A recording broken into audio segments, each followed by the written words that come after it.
പാർട്ട്ണറാക്കിയിരിക്കുക. അത് അങ്ങേരുടെ സന്മനസ്. ഇക്കൂട്ടർക്ക് അങ്ങനെയൊന്നുമില്ല രമേശ്. ഇതുവരെ രമേശിന് ചെയ്യുന്ന ജോലിക്ക് പ്രതിഫലം തരണമായിരുന്നു. ഇപ്പൊ പാർട്ട്ണർ, ശമ്പളത്തിന്റെ പ്രശ്നമില്ല. പക്ഷെ പാർട്ട്ണറാവുമ്പോ കിട്ടുന്നതിൽ പാതി തരണ്ടേ? അത് വാങ്ങാൻ പാർട്ട്ണർ ജീവിച്ചിരുന്നാലല്ലേ. സാധാരണ സുന്ദരികൾക്ക് ഇതിന്റെ അകത്തൊന്നും കാണാറില്ല. രജനിയുടെ ബുദ്ധി സമ്മതിച്ചിരിക്കുന്നു. എനിക്കിപ്പോഴാണ് പാർട്ട്ണറാക്കിയതിന്റെ രഹസ്യം മനസ്സിലായത്. അതുകൊണ്ട് നേരത്തെ കൂടണേന്ന് നോക്ക്. Yes madam.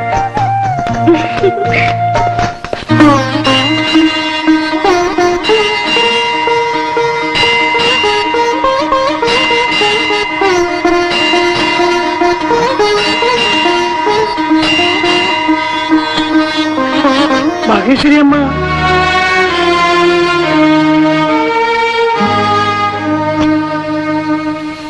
ശങ്കരേട്ടനല്ലേ? ഇതാണ് എന്റെ പേരക്കുട്ടി. ഇതാണ് എന്റെ മോൻ രമേശ്. വീടുകളിൽ വേലയ്ക്ക് നിന്ന് കഷ്ടപ്പെട്ട് രമേശിനെ പഠിപ്പിച്ചു. പഠിക്കാൻ മിടുക്കനായിരുന്നു. എല്ലാ ക്ലാസ്സിലും സ്കോളർഷിപ്പും കിട്ടി.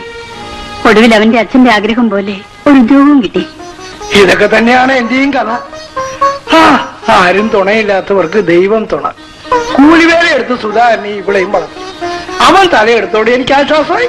കോടീശ്വരനായിരുന്നെങ്കിലും എന്ത് കരുണയുള്ളവനായിരുന്നു സുധാകരൻ. 8 ഗുണം 10 ഗുണമെന്നാ. ഇന്ന് സുധാകരനെ പിറന്നാളാ.